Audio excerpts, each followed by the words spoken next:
Hello, this is Dr. Grande. Today I will analyze the case of Sarah Grace Patrick. First I'll look at the background of this case, move to the timeline of the crime, then offer my analysis. Sarah Grace Patrick was born in 2008 and lived in Carrollton, Georgia. This is about an hour west of Atlanta in Carroll County. Sarah lived with her mother, Kristen Brock, her stepfather, James Brock, and her half-sister, Jaylee. The family occupied a 2,000 square foot house at 1531 Tyus Carrollton Road. James had multiple surgeries on his heart for a serious heart condition. He had an LVAD device surgically implanted.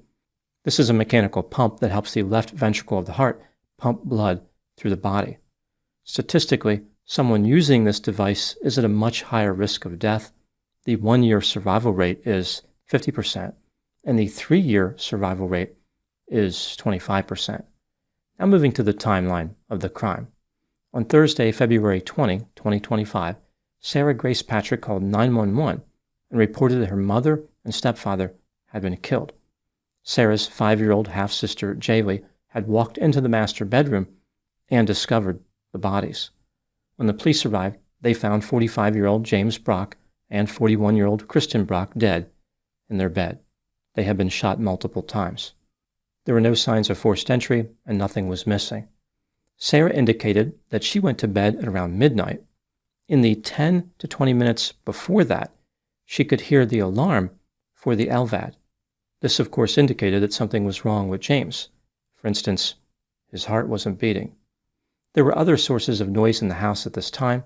For example, the television set was on, so the alarm from the LVAD was faint from Sarah's perspective. Sarah told the police that she did not hear any gunshots. As investigators tried to piece together what happened, Sarah continued with her life. She posted a series of videos on the social media platform TikTok. In the videos, she appeared to be sad and talked about how she was grieving the loss of her mother and stepfather. Here are some examples of captions that she used in her videos. If you ask me about my mom and stepdad, I'd say I miss them so much. But if you were to ask me on a deeper level, I'd tell you that I just want to go home. I miss you guys. Save a seat for me in heaven. I can't help but hate myself because I didn't wake up to find them before my 5-year-old sister had to find her parents like that. It hits me when I see my 5-year-old sister screaming for mommy and daddy. What do you mean I can't call my mom? This can't be real. On the way to my parents' funeral. I just want my mama. I sleep so I can see you. The world ended when it happened to me. I know what it feels like to hide tears behind a smile. I still can't comprehend the fact I'm never going to get to go home. And her t-shirt. In this video, she was holding one of her mother's shirts. Sarah also indicated that she couldn't say goodbye, her parents would not see her graduate from high school, and her life was a horror movie that never ends. On March 8, 2025, Sarah gave a eulogy for her parents. At the end, she said, "I'm sorry." Less than 3 months later, in June 2025, Sarah contacted a social media influencer who covered true crime cases and asked her to cover the Brock case. It appeared as though Sarah was highly interested in having the case solved. She wanted the killer brought to justice. As it turns out, the police had the same goal, but a different opinion about who the killer was. On July 8, 2025, Sarah Grace Patrick was arrested and charged with 2 counts of murder and 2 counts of aggravated assault. At the time I'm making this video, she is working her way through the criminal justice system. Now moving to my analysis. Sarah Grace Patrick maintains her innocence, and she has a few supporters. They argue that the state has not produced any significant evidence against her. The Carroll County Sheriff's Office has claimed that there is a mountain of physical and digital evidence implicating Sarah as the killer, but they are not willing to reveal what the evidence is. This brings me to the question, was Sarah guilty of murder? Let's take a look at the evidence both for and against the idea that she was guilty, starting with the inculpatory factors. Sarah's mother and stepfather were shot to death in their bed while Sarah was in the house with them. There was no forced entry and nothing was missing, which points to an inside job, not a burglary gone bad. If there was no intruder, then Sarah was the only one in the house capable of carrying out the shooting. Again, her half-sister was only 5 years old at the time. Sarah claimed that she heard the LVAD alarm prior to going to bed. Running under the assumption that the shooting of James is what triggered this alarm, James was shot when Sarah was awake. How did Sarah not hear the gunshots? Her half-sister heard them. The house wasn't exactly a mansion. The master bedroom and Sarah's bedroom were on the same floor. She indicated that the TV was on. How high was the volume? Many TVs go up to 100. Sarah must have cranked hers to obstructing justice. Moving to the exculpatory factors, there are no witnesses to the murders, no video. According to the police, they are still working on determining a motive, which makes it sound like they don't have any idea what the motive was. The police said they cannot comment on whether they have recovered the murder weapon. After Sarah was arrested, her grandfather, Dennis Nolan, spoke to the media. He indicated that James Brock had a criminal history and had been a member of a motorcycle gang. Maybe someone from his past wanted to even the score. Dennis said that the master bedroom and Sarah's bedroom were not right next to one another. Maybe this contributed to Sarah's failure to hear the gunshots. He was not aware of any mental health factors involving Sarah, which may have played a part. When considering all the evidence in this case, do I believe that Sarah Grace Patrick was guilty of murder? At this point, the police have not released enough evidence to convince me beyond a reasonable doubt. Sarah's story about not hearing the gunshots doesn't make a lot of sense, but it is far from a smoking gun. If the police had the actual gun and evidence connecting that gun to Sarah, their case would be a lot more convincing. It always worries me when investigators talk about having a mountain of evidence or overwhelming evidence, but then fail to back up that claim in any way. Maybe it's a little foggy way up on top of that mountain. Who are the police trying to convince with their high level of confidence? This is starting to display characteristics of a botched investigation. If Sarah was the killer, and she may well have been, one would think the police would have arrested her that same day, or maybe after a week. However, they waited for 5 months. How complex could these murders have been if they were perpetrated by someone who was 16 at the time? There are so many unanswered questions here. Do the police have the murder weapon? Can it be connected to Sarah? How did she get access to it? If they don't have the murder weapon, how would Sarah have disposed of it if she was working alone? Were other people involved in the murders? The police hinted that additional suspects could be arrested. Running under the assumption that the police are telling the truth, and they really do have a mountain of evidence, what kind of mental health factors could play a part in a case like this? I'm not talking specifically about Sarah, but rather in general terms. When a person murders a close relative, it is referred to as parricide. Matricide is the killing of one's mother, and patricide is the killing of one's father. Both matricide and patricide are types of parricide.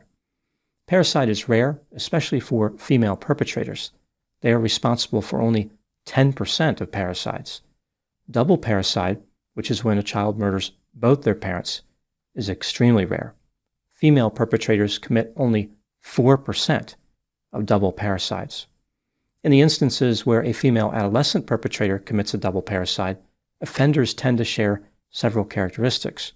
For example, a history of mistreatment, including physical, emotional, or sexual, an impairment in functioning, including poor academic performance. They may believe their mother was an enabler of the mistreatment, like she failed to protect them from another offender, like a father or stepfather. Often the offender is trying to escape from trauma. Having the parents dead isn't actually the objective. Getting away from them is. As far as mental health factors, most parricidal offenders are psychotic, although there have been a few cases involving pronounced antisocial personality traits. Moving back to the case of Sarah Grace Patrick, she doesn't seem to align very well with the typical profile of a female adolescent parricidal offender. There has been no report of Sarah being psychotic or having antisocial personality traits. It does not appear as though she was mistreated. Her functioning was not impaired. For instance, she was in high school and later graduated. And escape would not have been a logical motive under the circumstances. In the near future, Sarah had ways to escape other than homicide.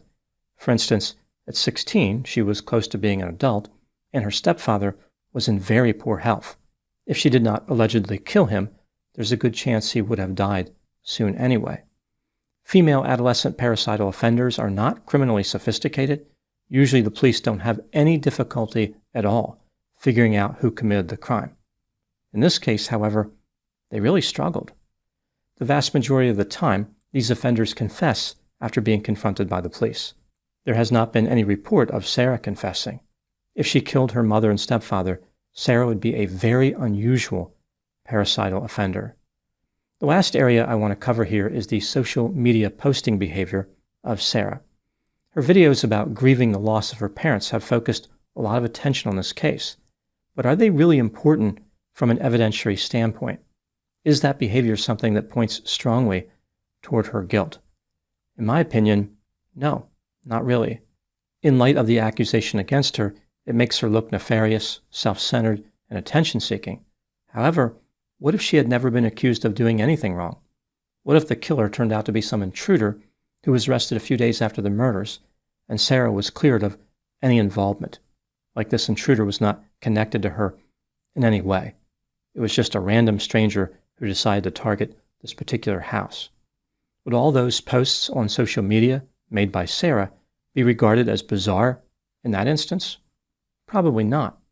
People may have viewed them as a teenage girl trying to process an incredibly difficult experience.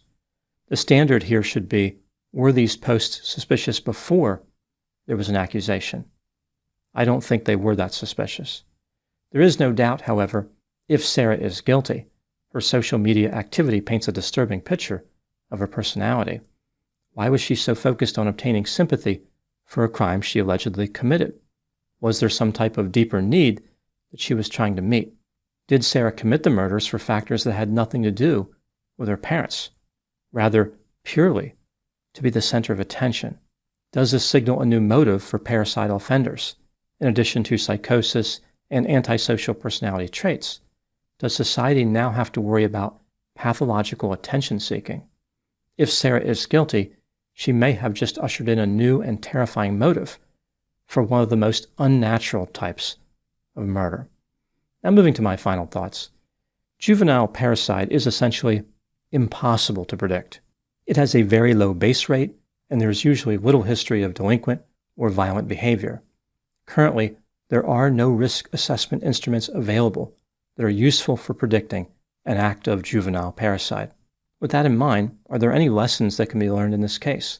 If Sarah is guilty, what could have been done to prevent the murders? Normally, there isn't anything that could have been done, but in this case, one item does stand out to me. James and Kristen Brock were murdered with a firearm. How did Sarah gain access to a firearm? Was the weapon unsecured? Was it in her bedroom?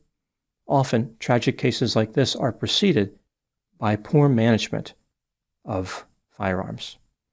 Those are my thoughts in the case of Sarah Grace Patrick. Thank you so much for watching. I'll talk to you soon.